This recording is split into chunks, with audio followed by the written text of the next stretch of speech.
নমস্কাৰ, মই কমল বৰা, কমল এগ্ৰো অন্যটা ভিডিঅ'লৈ আপোনালোক সকলোকে স্বাগতম জনাইছোঁ। আমি সকলোৱে খেতি কৰি থকা যেনেকুৱা ধৰণৰ আপোনাৰ জলকীয়া হওক, বিলাহী হওক, বেঙেনা হওক, এইবিলাক যেতিয়া গছজোপা ধুনীয়াকৈ ডাঙৰ হয়, তাৰ পাছত যেতিয়া ফুল ফুলে, ফুল ফুলাৰ অৱস্থাত এটা চবৰে হোৱা এটা বেমাৰ হৈছে কি গছজোপা লেৰেলি পৰা। কিয় লেৰেলি পৰে, কি কাৰণত লেৰেলি পৰে, এই বিষয়ে আজি ভিডিঅ'টোত সবিশেষ জনাম। এইটো সমস্যা কি কাৰণে হ'ব পাৰে, যিটো গছজোপা লেৰেলি যায়, এইটো সমস্যাৰ মূল কাৰণ হৈছে বেঙেনাৰ ক্ষেত্ৰত ক'ব গ'লে অলপ বেলেগ হয়। বেঙেনাৰ ক্ষেত্ৰত দুটা কাৰণত হ'ব পাৰে। এটা হৈছে পোকৰ কাৰণে হ'ব পাৰে, যাৰ ফলত পোকটো গছৰ ভিতৰত সোমাই যোৱাৰ ফলত গছজোপা লাহে লাহে লেৰেলি যাব পাৰে। যদিহে আপোনালোকে গছজোপা এনেকৈ ভাঙি পিনি চাই, তাৰ মাজত আপোনালোকে পোক দেখিব, সেই পোকৰ ফলতো আপোনাৰ গছজোপা বেঙেনা গছজোপা লেৰেলি যাব পাৰে। যদিহে আপোনালোকে দেখা পায় বোলে বেঙেনা গছজোপাৰ ভিতৰত পোক সোমাই আছে, তেতিয়াহ'লে আপোনালোকে কি মাৰিব? চুমুটুমু কোম্পানীৰ চুমিপ্ৰিন বুলি এটা ঔষধ পায়, সেইটো মাৰিব পাৰে, নহ'লে আপোনালোকে কৰাজেনো ব্যৱহাৰ কৰিব পাৰে। আৰু চুমিপ্ৰিন বা কৰাজেন ব্যৱহাৰ কৰিলে আপোনালোকৰ যিটো বেঙেনা গছৰ ভিতৰত থকা পোকটো সেইটো মৰি যাব।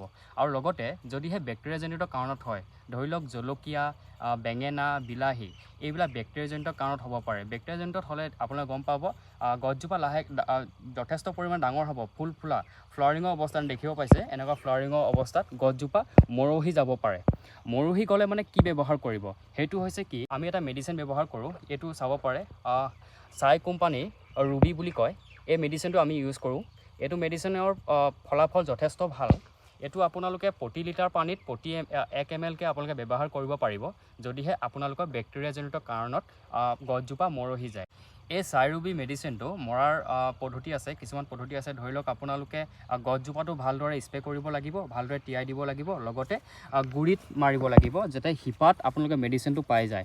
আৰু প্ৰতিজোপা গছত মিনিমাম 50 ml পানী পাব লাগিব, এই মেডিচিনটো পাব লাগে। ভালদৰে আপোনালোকে গুৰিটো তিয়াই দিব, যাতে শিপাই এই মেডিচিনটো ল'ব পাৰে। আৰু কেনেকৈ মাৰে আপোনালোকক সবিশেষ দেখাই দিছোঁ ভিডিঅ'টোৰ জৰিয়তে। হয় বন্ধুসকল, আমি ভালদৰে মেডিচিনটো গুলি ল'লোঁ। গুলি লোৱাৰ পাছত কেনেকৈ মাৰিব লাগে মই দেখাই দিছোঁ। আহক, প্ৰথমে এনেকৈ চাব পাৰে, গছজোপা ভালদৰে তিয়াই দিব, তাৰপাছত মিনিমাম আপোনালোকে 50 ml মেডিচিন আপোনালোকে গুৰিত যাবলৈ দিব। এনেদৰে ভালদৰে স্প্ৰে কৰিব। বেমাৰ হোৱা নোহোৱা গছ চবতে স্প্ৰে কৰিব।